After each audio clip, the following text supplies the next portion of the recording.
Hey everyone, it's Michael Nguyen. I'm the host of the asiansuccessmagazine.com, where successful entrepreneurs show you how they build a business and achieve success. Have you ever experienced any of the situations? Got rejected from a girl when asking her out for a date, and you got rejected from a prospect when asking for an order, and you don't know how to choose your perfect girlfriend, or you don't know how to choose your ideal client from your business. Well, today, I realized that dating and running a business share so many similarities. So that's why I invited a man who used to be an aerospace engineer, had turned around his bad luck in dating to become the number one Asian dating coach in the world. And he'll share with you how he built his coaching business from his knowledge in dating industry. And that man is JT Tran. He's a founder and CEO of ABC's Attractions, an independent dating advice company, operating around the world from Canada to Europe, from South America to Australia. And JT has appeared on multiple TV networks, including ABC Nightlight, NBC, Channel News Asia, and he's also been invited to speak at Yale, Harvard, and so many other universities. And we talk more about it later, right, JT? Hey, Michael, thank you so much for having me here.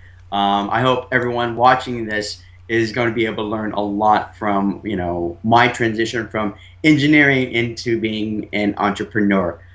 Just to go off a little bit of what you were saying earlier, Michael, of how there are similarities between like sales and business and dating. There's a quote from Timothy Ferriss where he says that your success in life can be measured by how many uncomfortable conversations that you have, and whether that's trying to sell something for your business or trying to talk to a girl. It's very true. In order to be successful, we have to do things that push ourselves out of our boundary, whether it's talking to that beautiful girl or trying to ask for that job raise. Very well said. I love Tim. He's my favorite. He's my favorite author. So JT, let tell us more about the scale of your business. How many students you have right now, and how many training sessions you do per year, and also sort of review a little bit about your revenue in 2013. Why? See how it goes. um well, we teach basically a personalized boot camp, what we call a boot camp for the weekend. And that can range anywhere between like a one-on-one student where that student flies me in or flies in one of my trainers, or it can be more of a group boot camp. And that will go anywhere between like 3 to 12 students. Around like 7 to 10 is a good number where I feel that's very manageable, where we can still personalize our instruction for each student, while at the same time having a pretty good sized boot camp where there's a lot of camaraderie, where all the other like Asian guys can bond with other like their brothers in arms, so to speak. Um, but I mean, I'm the primary trainer. My face is on the company, and it's been growing. I'm trying to hopefully crack $1 million in revenue pretty soon. But definitely, it's been growing every year as I get more publicity, and I've also started to introduce my college speaking circuit, where I'm colleges like Harvard and Yale are paying me to fly up there and speak. And on those topics, it's different. It's not simply dating, although that's part of what they ask. Is sometimes it would be more like, how do you crack the bamboo ceiling? How do you ace a job interview? Just things like confidence and broader aspects, more than just dating. Because on a lot of things that make us successful in life is about interpersonal communication, our Absolutely. ability to talk, our ability to relate to other people, our ability to lead and to even brand yourself as someone that is accomplished and someone that is the go-to guy for your business or for your suppliers or your sellers and your clients. We talk more about that when you transition your market of Asian men into more relating areas such as the confidence in breaking the bamboo ceiling and things like that. After I'll talk more about your business first. Sure. um, how was the business? How was your business at the time when you won the title of number one Asian dating coach of the world? Just curious. I Has that mean, helped? yeah, I mean, it has that credibility. Basically, being voted by, the PUA conference. Everybody throws in a vote, and the thing is, there are a lot of Asian American, and not just Asian American, but also Asian Australian, Asian European, who need help. Not all Asian men need help, but there's always going to be a subset of men, regardless of race, that need help. But Asian men in general need a bit more help because every time I go to these conferences, it's like almost 33%, if not more, of the conference are Asian, right? And we only form like something like 4% of the population. So we're definitely overrepresented in the dating community. So, I mean, maybe part of it is like, the voting is a little bit loaded because there are so many more Asians that vote for me. I mean, there are more Asians there that vote for me, but it helps, like, when I'm voted by everybody as opposed to, me trying to say, oh, here's a website and I can teach. Here, people are saying that I'm good. I have this reputation of quality, of professionalism, and of the ethics, to my business, How as well competing as, how competing is it in your industry? I know that several guys such as is that what the guy David D'Angelo? yes. David Now, D'Angelo. David Angel is obviously someone different. He's someone that took dating products and scaled it upwards because he's not a trainer. He's not an educator. Say he's someone that took and amassed all this dating knowledge and sold it and scaled it up, which I think is incredible. That's something that I'm working on myself is that ability to scale. Scale it up a little bit. Right.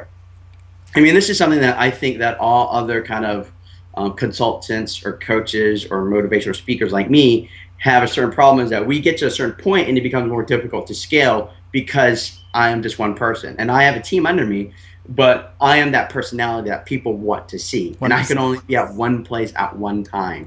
Gotcha. So it's very rewarding, right? I have an immediate impact. I'm not a faceless personality. I help people and I get immediate feedback as to, whether or not it's working for my students, and that's very emotionally fulfilling. But at the same time, it's very difficult to get to that point where you get like Tony Robbins big, right? Right, exactly. That's to take that leap from being like that sole entrepreneur to that large corporate franchise is something that I'm still working on. It's really interesting about your story is that when you about you talk about your experience when within a night you got humiliated and rejected by a gal who threw anger at you like I don't talk to Asian and even that your friend. And that night it's really amazing that you went home and really sad, really depressed. How did you come around and why didn't you quit? Why didn't you quit and just accept the fact? Yeah, like I literally went home and I cried. Like it was like I got racism and like one night from a girl and a guy, right? And like, the girl didn't want to talk to Asians, like she said that. And the guy was making fun of Asians, small penis and all that kind of stereotypes. But that's, the ability to dust yourself off and get back up when you fail is, I think, the testament of success, the testament of character and, being a man, so to speak. As, I just posted this on my Facebook, the good may face pain, but the great embrace it. You have to be able to embrace the pain because it's what makes us better. As I tell my students, every failure is a lesson, and every lesson makes you stronger and it makes you better.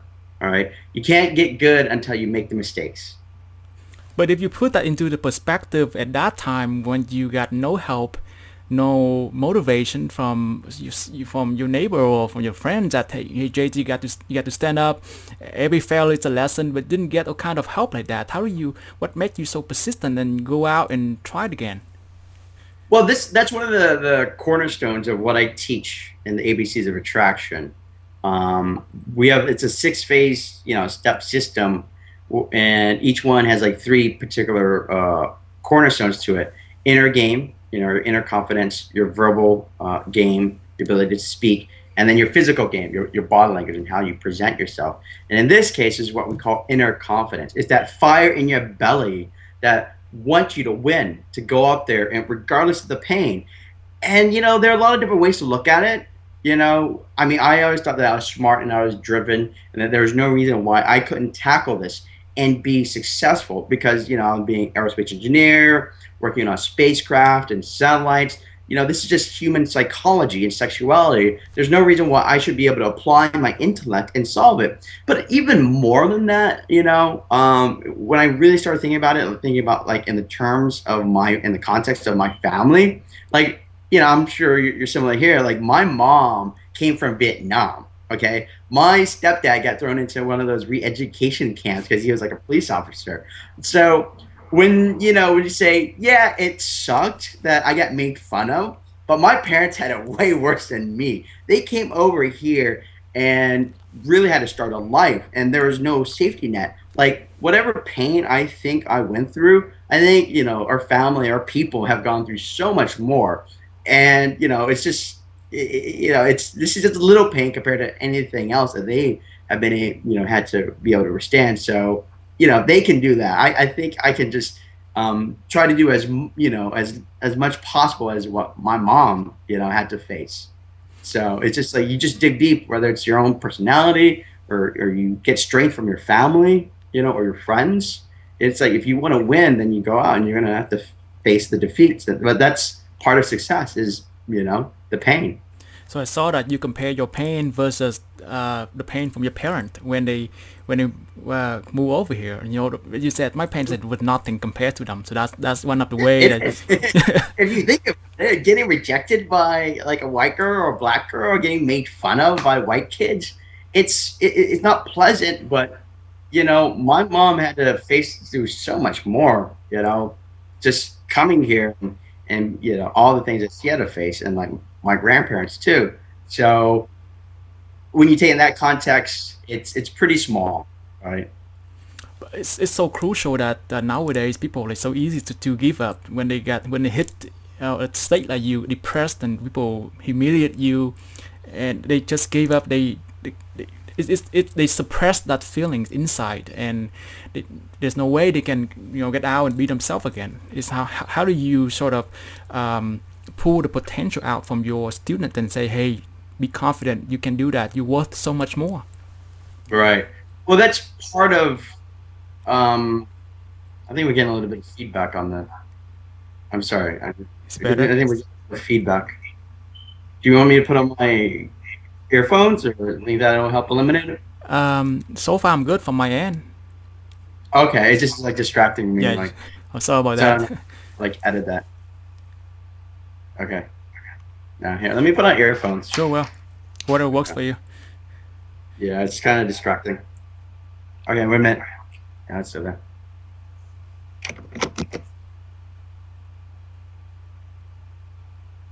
Go as is. Yep, you're good now. Hello? Yep, I'm here. Okay. There's still feedback. I still hear feedback. Okay, well, we'll just go. I'll just try to ignore it.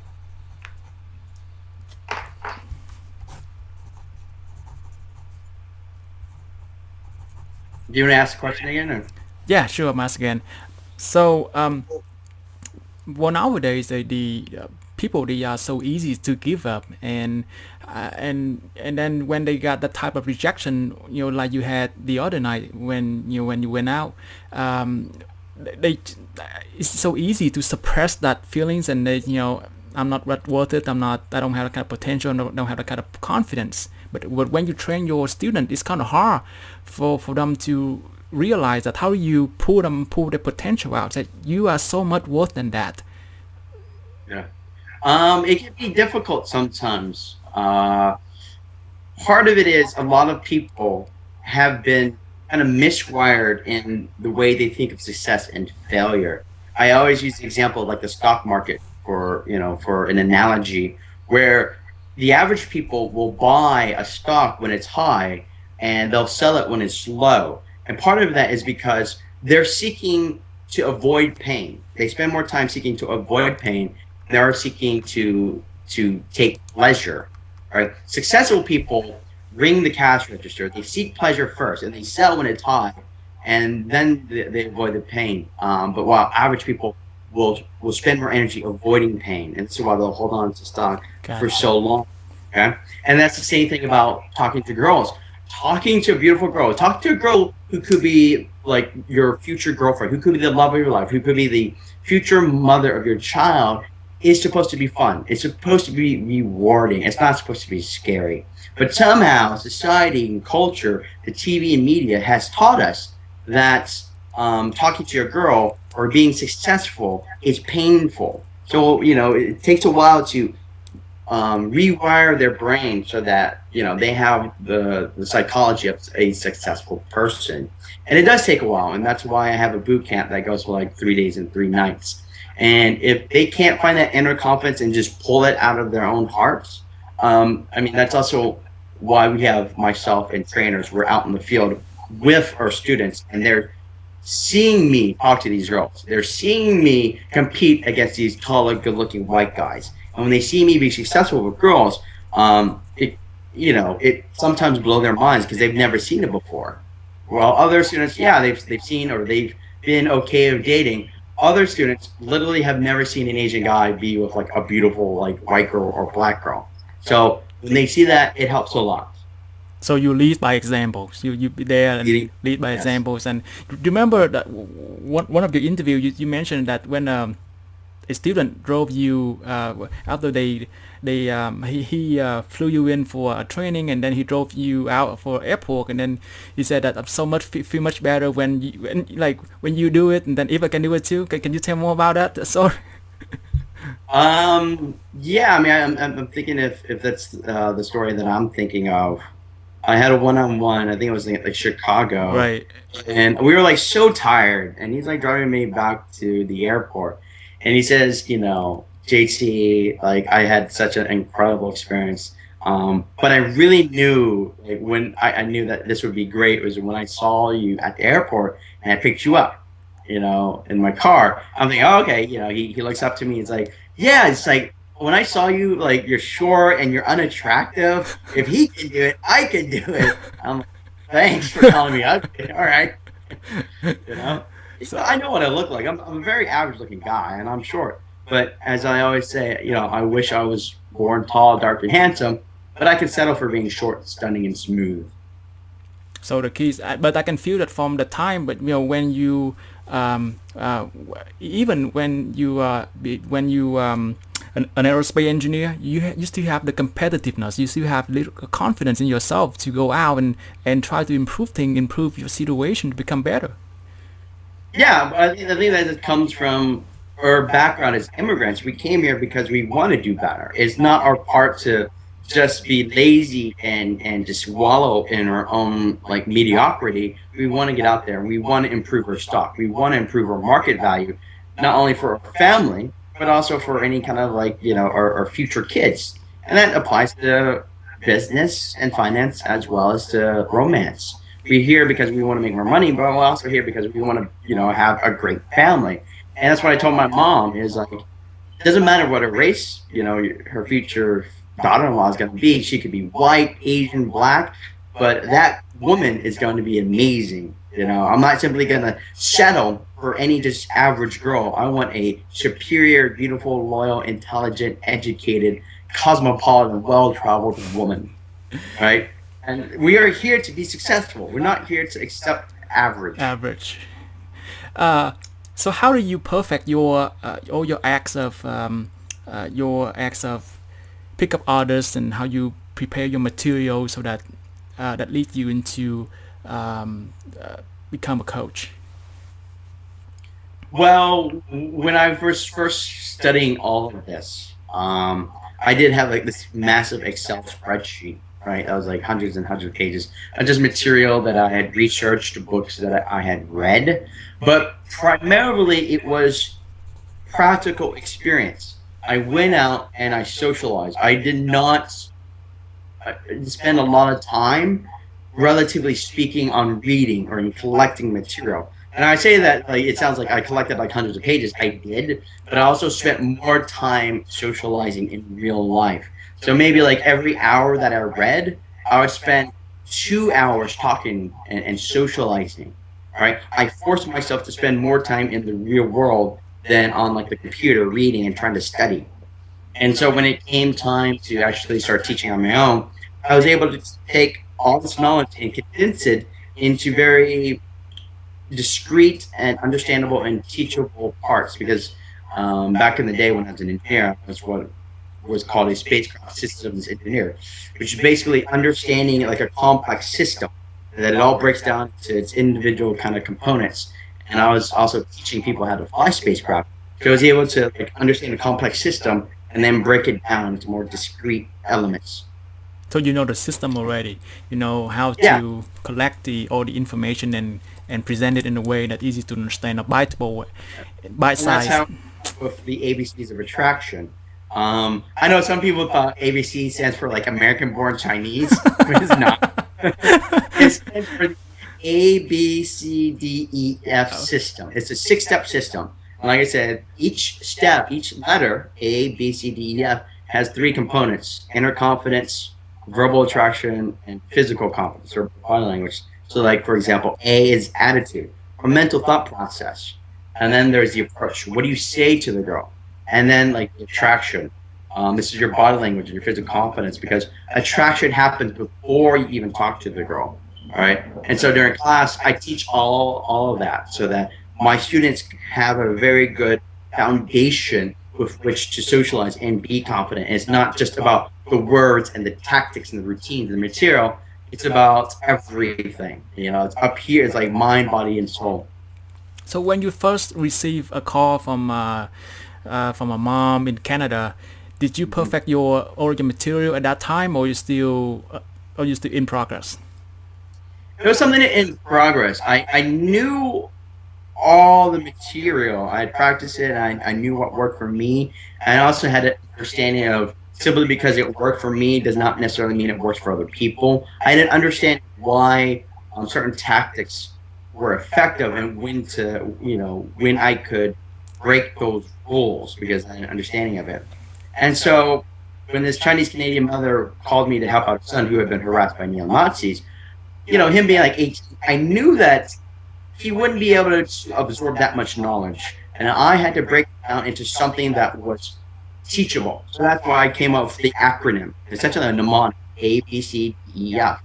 And I was able to put my knowledge into discrete steps in such a way that he could remember it and repeat it consistently in order to get the same superior result, as opposed to me trying to teach him specific words or specific routines or specific lines. And those collections, like random knowledge, you don't know when to use it. But by giving him a structure and a game plan, he's able to use it in a repeatable fashion in order to get consistent, superior results. And how's he doing right now? How's your first client doing right now? Well, I was in Canada a little bit late last year, and he just graduated med school, and I believe he's moved in with his college girlfriend. So That's they're awesome. engaged. That's happy ending, huh? Yeah. Um, so how you feel when after serving your first client and make your first sales? It feels great. I mean, the thing is, with my first client, I never intended to make this a job. It was never that. I just had this Asian Playboy blog that was simply like for fun. I was putting my adventures, my dating stories, and it just gathered this following. Because at the time there was nothing like that. There were no Asian men talking about dating. I was like one of, if not the Asian man. I was like, this is what's happened when I'm on a date: the good, bad, ugly. And she called me and she hired me, but it was not something I really thought of. And so instead of this being a job or career, it became more calling. That teaching Asian men to face the stereotypes that exist in society, to face your own limiting beliefs and impose like internalized racism is very rewarding. And to hear like a student, him, or to officiate my first wedding in September for William. He asked me to officiate.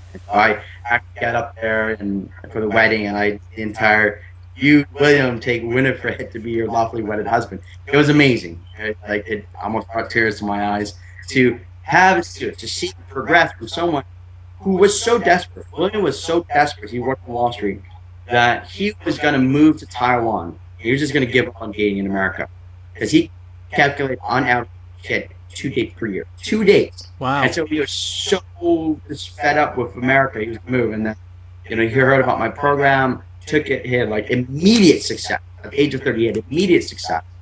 And then over the course of like 5, 6 years, he started dating. He started being more happier and more confident. And then, he proposed to his girlfriend last year, and then I officiated his wedding in September. I mean, it's incredible. It really is, just to see the changes. And That's an awesome success story from you. So how did you grow from one client to first 10 client? um, well, I think when it comes to branding, that visibility is more important than ability. Mm-hmm. Now, when I say that, I don't mean that ignorant people should go out and try to be successful. You need to have a certain amount of competence and knowledge, but you need to be visible first. I use the example of Jeremy Lin, right, the basketball player. If he had been more visible, if people had looked at him like from the beginning as a potential NBA player, he probably wouldn't have had to wait for the Knicks to call him up on like the fourth point guard starter. There's so many people get sick, get injured for him to finally be picked up and to play. If he had been noticed first, right? He had the ability, but he spent so much time being overlooked. So I'll tell you guys, you want to have visibility in order to get those clients. And my occupation or company is a primarily online presence. So you want to master like one or two areas of social media, for example. And at the time, blogs were huge back in 2005. That blogs were the new thing. They're the new Facebook, right?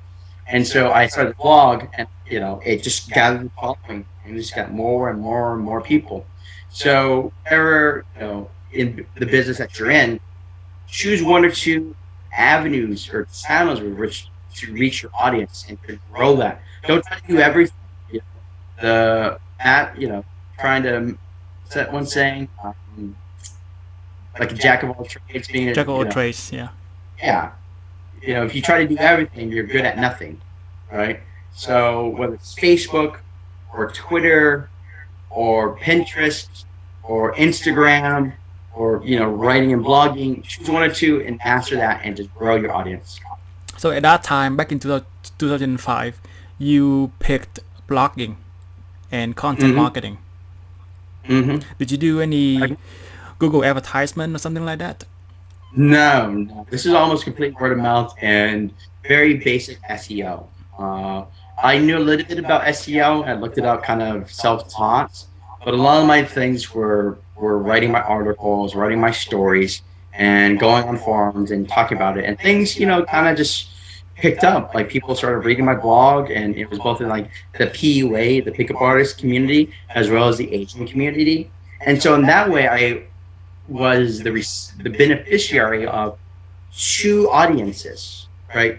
Not simply just one audience of potential customers, but also two. So in that regards, I was able to kind of have a broader reach. I mean, I think people think that Asian Americans are very niche or very small, but we're not. Or like even the dating community is small, but it's not. And so I was able to kind of attract this crowd of both communities that, generally speaking, didn't really commingle. So the main avenue you use at that time is blogging. Is there any other avenue that you use besides blogging? Well, I would do like live events. Live There event. were trade shows, Trade show. right? They were like the dating trade shows, and I would go and I would speak, and people would start to talk about me. They saw me, they liked what I said, what I did, and people told their friends. So it became offline word of mouth. I get a lot of clients nowadays, people who talk about me, friends, because they've seen me at Harvard. They saw my video at Harvard, and they tell their friends about it. So back in those days, I would have the blog, and then these trade shows, and they would talk about their friends, like, oh, I saw JT the Agent Playboy. It's really cool. Check him out. That kind of deal. Gotcha. And which one give you the best, more bang for the buck? More referrals, more customers. You know, that's difficult to say because back in those days, I really didn't Can measure and stuff. keep that much track of like conversion analytics. That's that kind of technical area. It was never like I was able to specialize in. I will say that some of the media that I got, some of it was like got a lot of conversions. Others not so much. But what I saw is like any kind of really big magazine that had an online presence that would link you. That did really well. Like New York Magazine or the Paper Tigers, that was pretty big, right? And that drove a lot of traffic to me. Like the Nightlight piece, it didn't necessarily drive traffic per se. It got me credibility and branding that anything else didn't have. Because I could say national television, like 4 million people watched me. Like who else can you say?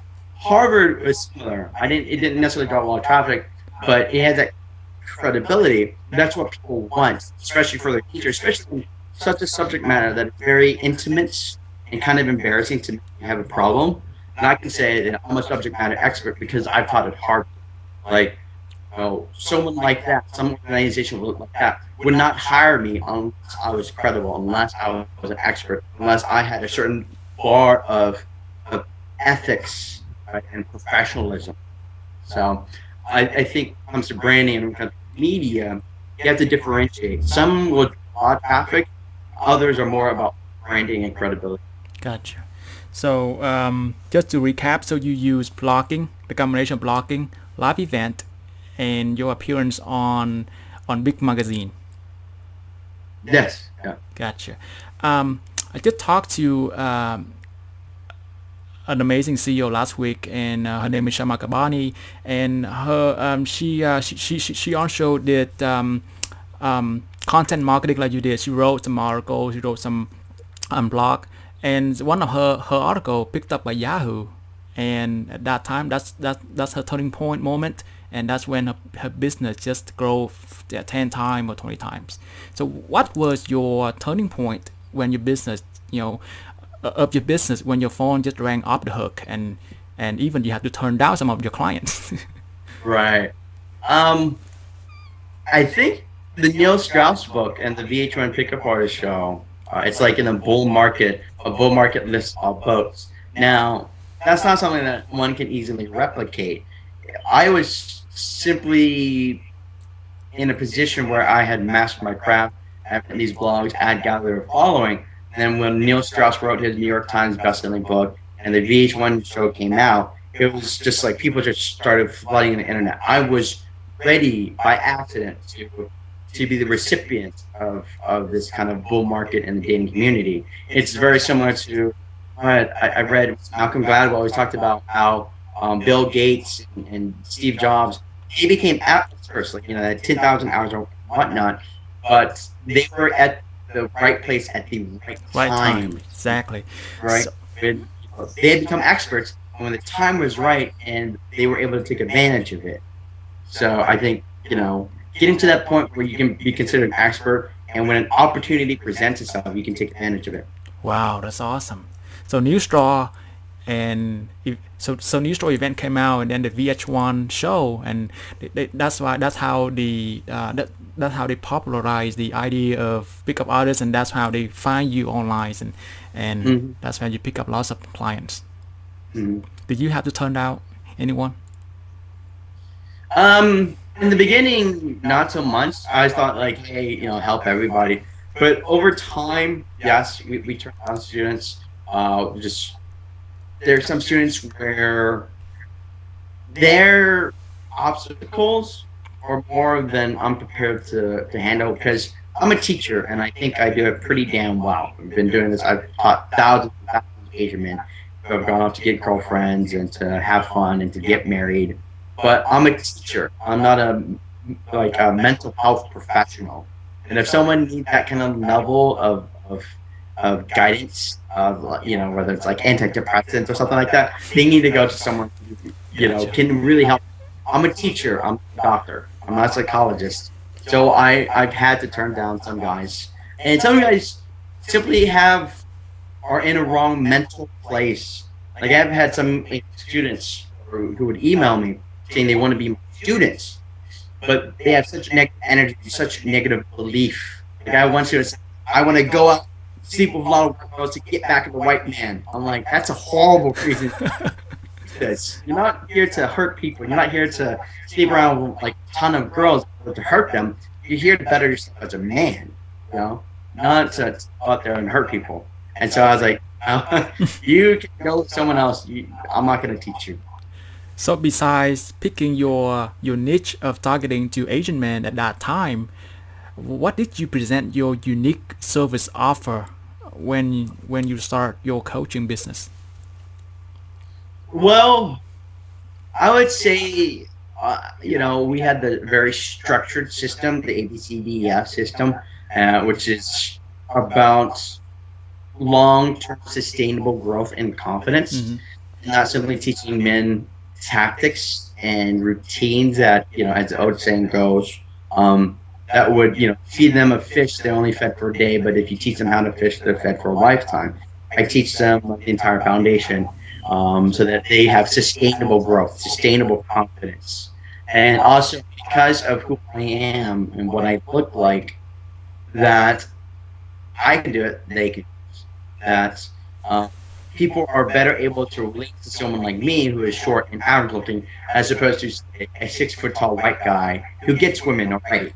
Like he probably does have experience than me with women, but that's because he has certain kind of natural physical advantages, not because he works harder or he gains smarter. He simply, happen to be like a foot taller than me. But I get out there and I hustle for my students, right? You work hard for it.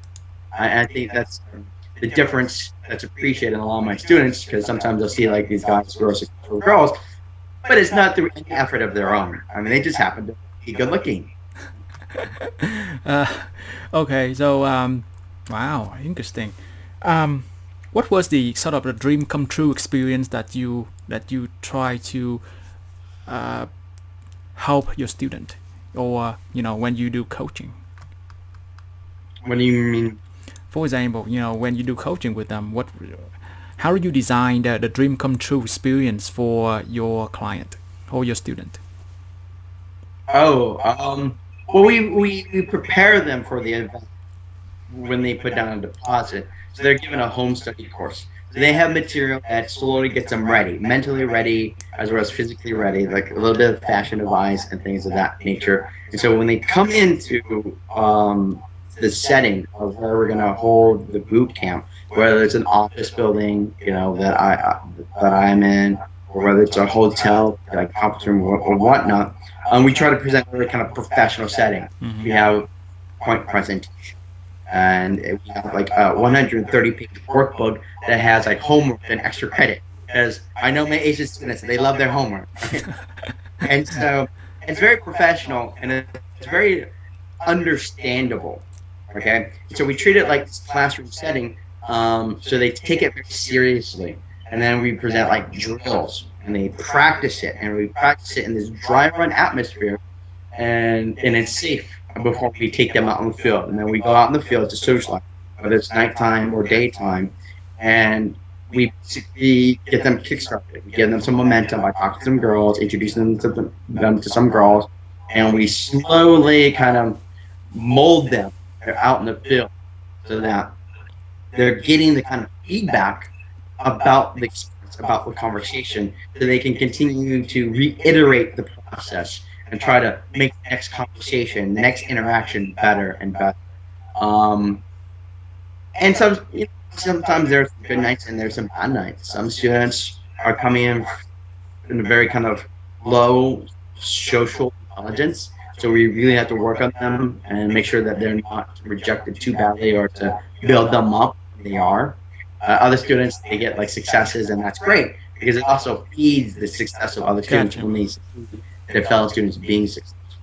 So after your student attended your trainings, how do you nurture the relationship with your students after the class is completed? Well, we have a post boot camp program where they get weekly missions, like completely free of charge for like the next like 12 weeks in order to keep their momentum going. So it's like a post boot camp package that they get for free. Mm. We have like an alumni system, and then we have like these private kind of discussion groups that members and are called Club Con, and so these students and they can talk to one another and comment upon one another's thread, and they can meet up with one another so they can continue to get out there and practice. And then I also for my students not only an alumni discount of 25% off kind of future programs, but also like a buy free get one free program, so that if they want to get education, not only do they get a discount, they also get like a fourth program for free. How do you handle, because are you familiar with a concept called buyer remorse? Like when they purchase your product or your class, and then the next day they feel, oh, they feel like a little, you kind of pain, and then I want to my money back. How do you handle that kind of situation, to minimize? Well, generally speaking, what happens when someone purchases or places a deposit on the boot camp, it's obviously there's some pain there that they want to get handled, and for them to admit that they need advice, they need education. It's painful up to that point when they press the button, they put in their credit card. Right. But they almost every 99% of my students, when they describe the experience, once they pay, it's a relief. It's like this burden is off. They finally admitted that they need help, and they've sought help, and now they're going to get professional help. And so to them, they get this huge relief. And obviously, I have set up like this automated process of giving them a thank you letter, and then getting them their home study course. So there is this kind of instant feedback to their purchase. So they see it and like, okay, my money's well spent. It's not like a scam, anything like that. So it is a process of, yes, there's a risk of buyer's remorse, but I think with our students, it's more like relief. And then obviously I follow up directly after the purchase so that they see that they're getting something for their money, like immediately. What is your return rate or cancellation rate that you have right now with your business? Well, right. We have a refund policy. It's in our FAQ. It's essentially like a prorated refund, very similar to what kind of hotels and airlines will do. And the fact that, let's say, and we've had this sometimes, like a student will come for an X amount of time, maybe for like a day or something like that, and he has to go home because I think one student, like his brother died, God rest his soul, and so he had to fly back home, and so we obviously returned his money. But again, it's like if you reserve a hotel for the weekend and you only stay for one day, you only pay for that one day. Gotcha. I think very, very smart choice that you pick on a weekend. Yeah.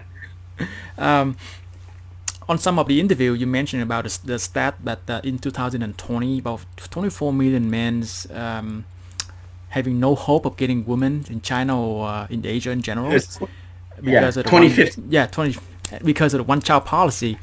I'd like to understand more about your plan of capturing these opportunities and what are the chances?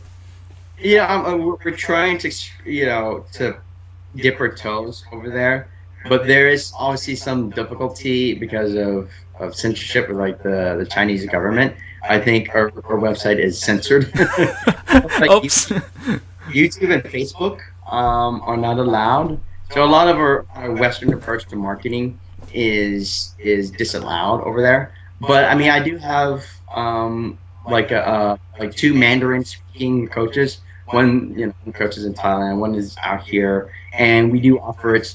But there is some difficulty in trying to tap into that market because it is kind of closed off, like from what I'm used to here, when it's more like Western-based, websites where you speak English, and we can do, we have the open policy of like Facebook and internet marketing, while China is a lot more kind of closed off.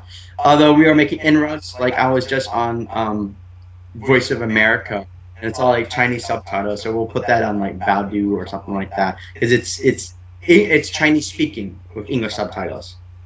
right? So that will hopefully be able to hit a more, broader Chinese market. But it It's is still a a work. challenge for you right now, right? It's still a challenge Yes, to break to that I market. think that's true of a lot of businesses trying to tap into that because it is kind of very, closed off compared to like say trying to market in London or market in Australia. What are some of the lessons from your expertise of being a coach, which can be applied to business, maybe in marketing or maybe in sales? Or can you give me like, well, maybe 3 tips? Maybe like for Uh, example, the first question: how do I, for example, how do you ask to go out for a date? And same thing in business. How do you ask for an order? Some of the well, the first step is always you've got to try. Um, don't worry so much, at least in the beginning, of trying to get your words right. As Wayne Gretzky said, you miss 100% of the shots that you don't take. So you have to try. You have to ask her out first. You have to try to get a client first, or like call up, get past his secretary and to whoever is in charge of making decisions. You have to try first. If you keep on kind of waiting and trying to perfect your sales pitch, you're actually going to be delayed. As I say, it's speed of implementation that is so important. right, right. All right. So, when you see a girl, the moment you see her and you feel in your heart you want to talk to her, go talk to her.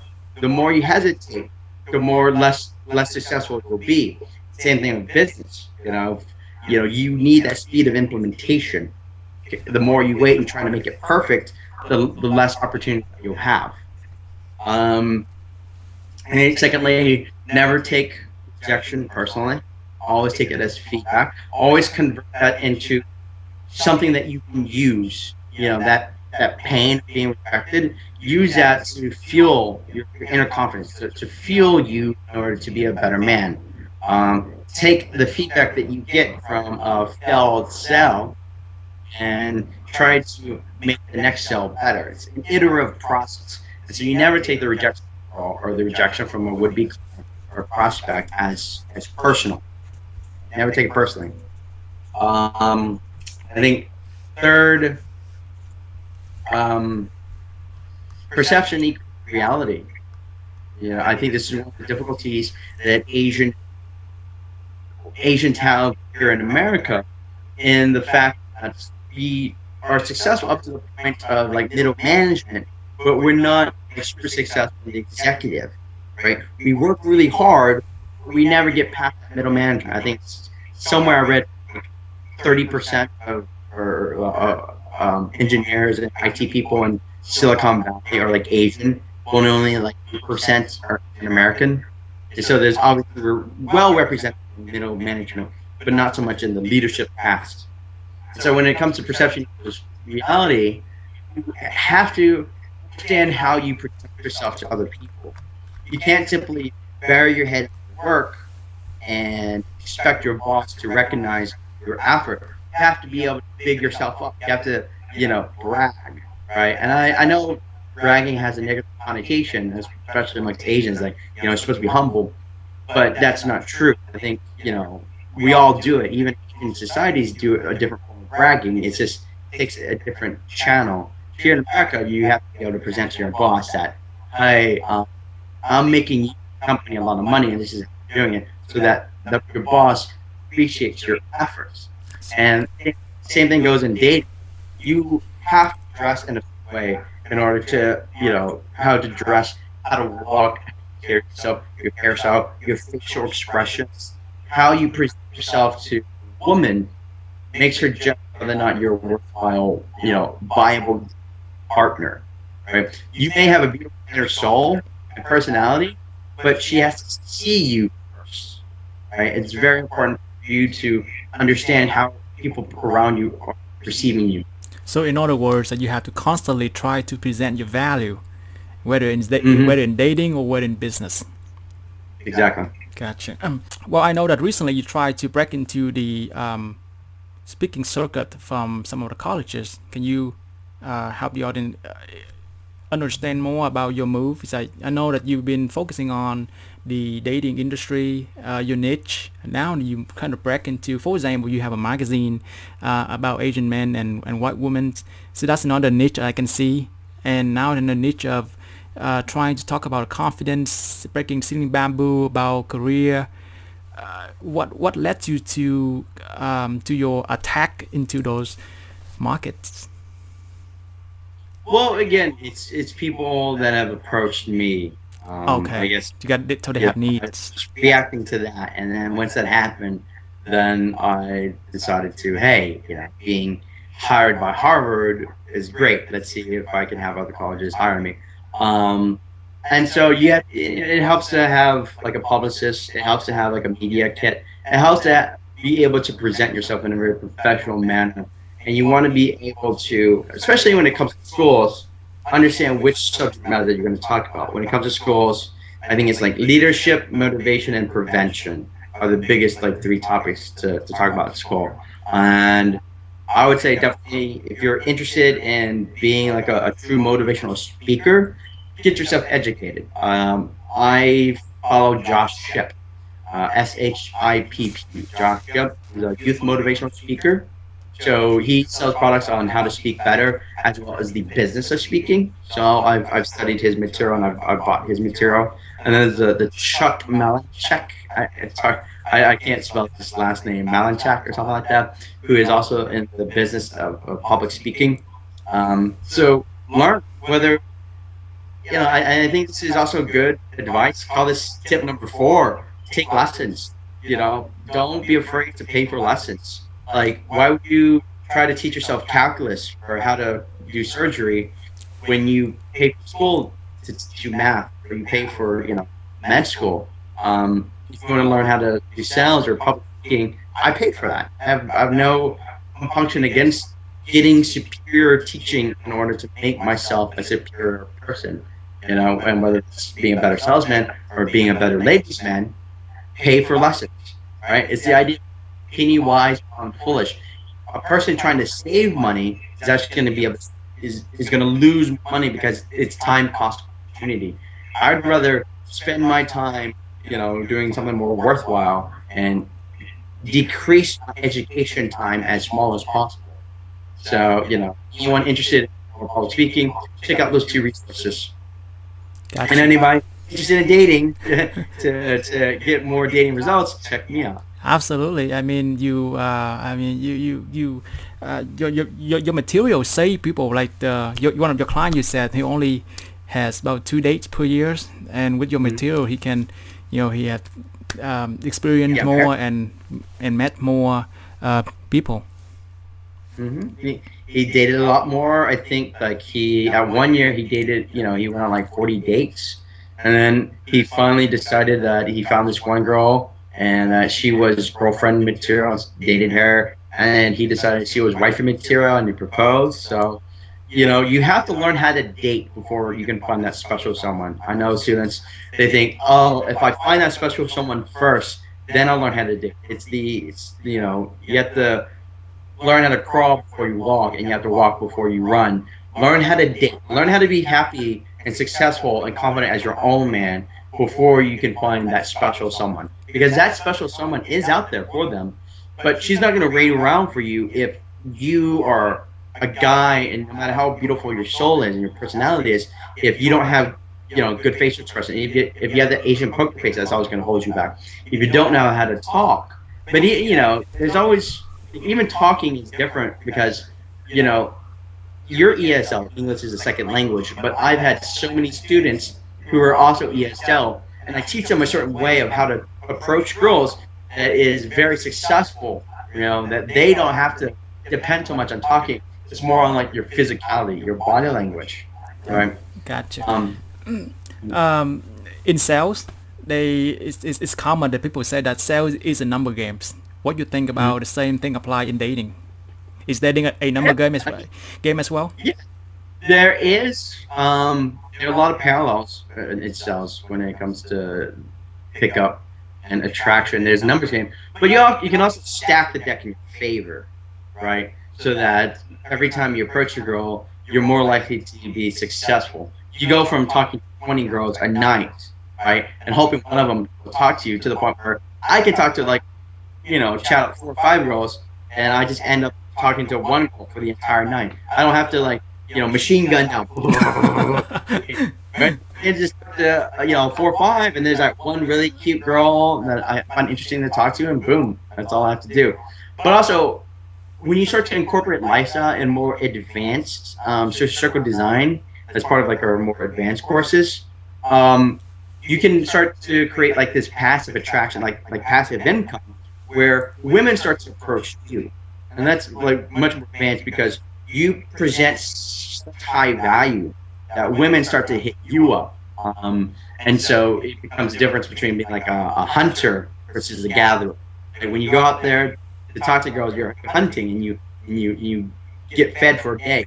But when you start to learn how to farm and to gather, then all this fruit is always coming to you. Like, the women start coming to you, and the same thing, I'm sure, in business. Once at the beginning, you have to really hustle and work really hard in order to make your quota in sales. But over time, you get a reputation for the quality of your product and your customer service. They start talking to their friends, and all their people start talking to you. And so you get to the point where you don't even have to work that hard to have all these sales come in. And so it's like exponential growth. The most important thing is starting now. Like, the older you get, the later you start, you're going to lose out on that exponential growth. Gotcha. How do you balance your life of always on the road, to go and teach? I know that next week you're gonna be in Australia, and how you balance that life? Well, it's business is pleasure, and pleasure is business. It is somewhat difficult, but at the same time, it's not, because my job is to help people, and it's my job to talk to beautiful women. So it's not that rough. The traveling, like the jet lag, that's pretty rough sometimes, right? But that's when I kind of take time off for myself. And then, generally speaking, we only do an X amount of programs per year. We only do like 2 a month, So, but also it goes to another point. Like, we're gonna raise our prices in 2014. It's by like 33%. So that people, that way, it's like people, I get a lot of casual kind of people that are interested, but they might have a hard time committing, and it gets to the point where you want to qualify leads and qualify your clients. Here, it is to one point where I only want to take serious clients. I don't need to travel everywhere to take everybody on. I'm being more selective, and the more selective you get, you generally get a better clientele because they're very serious, they have the means, and so that way, it becomes more rewarding and takes less kind of energy for me to travel to all these places and try to help out like 20 guys or something like that. So how do you see the ABCs of attraction in the next 2 years or 5 years? Well, I want to get to the point where we start to cut down on the boot camps. So even from now, we're teaching 2 boot camps and we're raising prices. I want to get to the point where I'm only teaching maybe 1 boot camp, and its prices are even higher. So everybody watching this, you really want to get in now before it gets more expensive. Because every year, rising prices, every year. And revenue just keeps on going up. And so, sorry, what was the question again? I said, what do you see your the ABCs of attraction in the next 3 or 5 years? So we're gonna cut down on the even prices. More programs, probably increase prices, but also maybe do more public speaking tours, as well as increase their passive sales of products. Mm-hmm. So people, they can invest like lower amounts of their capital, buying like a book or buying like any kind of video training, and so that way your income comes more from like passive income. Passively, then you have to actively engage in the business. Mm-hmm. Okay, JT, how do you want to be remembered, JT? JT Tran. JT Tran? yeah. I've gone by JT since I was in high school. So, And that's how you want people to remember you. well, I people to remember me by the fact that um, I've tried to address a very serious issue when it comes to Asian American masculinity, because between the media and between coming from immigrant, families, and the gender imbalance from Asia because of China's one-child policy, there's a large dating imbalance and discrepancy, and there's a very kind of pressure that's applied to us as Asian men. And I like to think I've done my part to really combat against that pressure, provide a real solution for Asian men to be successful, but also to do my part in defeating stereotypes that are portrayed in the media. I always say that if we don't see the positive social change in society, then it behooves each and every single one of us to be that personal change, that positive change personally, instead of waiting for someone else to do that.